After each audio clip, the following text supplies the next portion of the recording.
Hi everyone, my name is Amy and I work here at Connections as a Communicative Disorders Assistant for the Talk to Me program. And in today's video, I'm going to talk to you about speech and language milestones for children that are 30 months. When working with families that have children that are 2.5, we do look at multiple areas. And one of the first areas we do look at is a child's receptive language. And basically that just means that we would look at their ability to understand and process the words that we say. One of the ways we would maybe try to figure that out is see if they could follow two-step directions.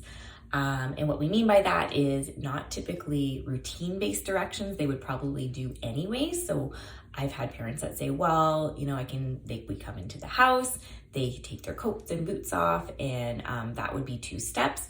What we typically mean is a novel direction. So something that you haven't rehearsed many, many times. So an example might be, can you find the bunny and give it to dad would be an example of a 2-step direction. And it would just give a good indication if your child can take 2 pieces of information, hold them in their head, and then kind of follow through with that direction. So that would be something we would expect at 2.5. Another thing we would expect is actually starting to understand a lot of concepts and following through with that. So an example might be, the concept of big and little. If you said to your child, oh, can you give me the big bear? Would they be able to know which one is the big one? And also some quantitative concepts. So, if your child had a little cup of Cheerios, could you say, oh, can you give me some Cheerios? Or can you give me lots of Cheerios or more Cheerios? Would your child be able to understand that concept? Another thing that we do look at 2.5 is a child's early literacy skills. And what that might look like is that your child would show an interest in books, that you could share books together, that they're pointing and talking about things that they're interested in. And also at 2.5, start to really remember and understand familiar stories. I know my 2.5-year-old, he tends to ask for a lot of the same books and is actually able to kind of retell the story with a little bit of support. So that would be something. And another thing at 2.5 we would look at is starting to develop an awareness of environmental print is what we call it. So that's generally just kind of signs and logos.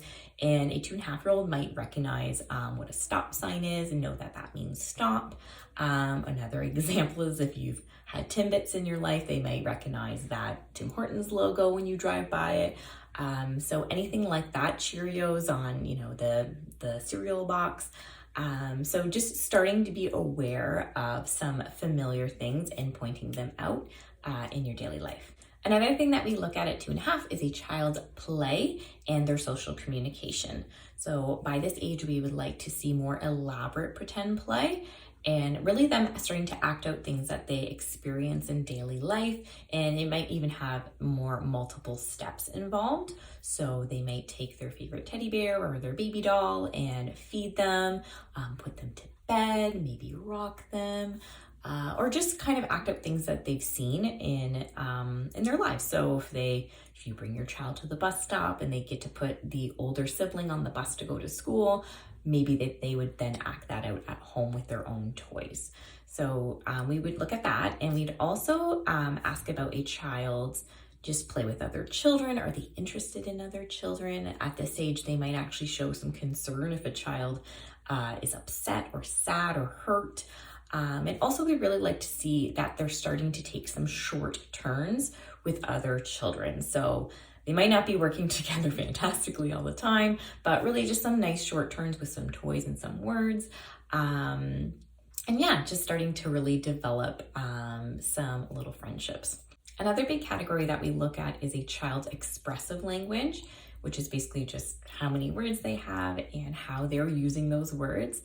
By this age, we would like to see at least 350 words and a variety of larger phrases. So when they first turn 2 years old, typically it's mostly 2-word phrases. But as they approach 2.5, we'd like to see longer phrases and actually starting to use more adult grammar. So you might hear a lot of ing endings. So rather than, I walk, they might say I'm walking. They might use some plurals. Do you want one cookie or I want 2 cookies? Putting the plural on the end. And also even starting to use the regular past tense with ed endings. So, oh, I jumped, mommy, I jumped, and using endings like that. So really starting to mature and just really seeing those phrases develop at this age. The last area that we would look at is a child's articulation, so how your child is actually pronouncing those words. And by 2.5, they might not be speaking 100% clearly, but the biggest thing is what we're looking for is that they're not leaving off as many sounds. So typically there's usually the beginning sound for sure, and they're marking syllables a little bit better. So a child might change the sound at the beginning at this age, but not leaving it off, if that makes sense. So if a child says, oh, I want my tup instead of my cup, that would be pretty age appropriate, but we would typically expect that they would be putting a sound at the beginning of the word. And same for syllables. So they might not be able to say banana, but they are usually marking the syllables for the most part. My child says, at home, he says banana clearly if it's the word by itself, but if he's in a hurry and if it's in a phrase, sometimes he'll say, I want a banana, something like that. So apple, we'd expect them to actually be marking both syllables. But yeah, again, they're probably going to be still a little bit unclear to an unfamiliar listener, especially. But the biggest thing that we would look at is if they're leaving off a lot of sounds. That would be something that we would consider looking into. Thanks so much for watching, and if you ever have questions about your child's speech or language, please visit our website at connectwithus.ca, and you yourself can do an online referral. Thanks so much for watching, and thank you for connecting with us.